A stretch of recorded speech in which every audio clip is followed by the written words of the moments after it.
Hey, second graders. This week, your skill is key details, just like last week. Okay? In a fictional story, key details give us important information about characters, setting, and events in the story. Okay? So, to decide if a detail is a key detail, you need to ask yourself, does this detail help me understand what a character is doing? Does this detail give me important information about what is happening?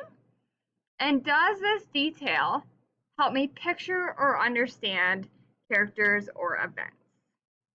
Okay, so remember, key details can be found in both the text and the illustrations. Okay, so as I am looking here on page 86, I see Little Flap, and he looks a little nervous. Okay, I know that Little Flap looks nervous about flying because of his face, and I know that that's an important key detail because that helps me understand our character more. So in this first box, I need to write Little Flap looks nervous about flying.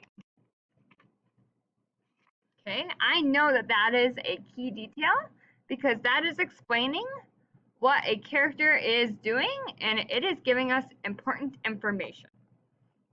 Okay, I want you to read the rest of this story and find 2 more key details that help us understand important information about the characters, the setting, and the events in your shared read.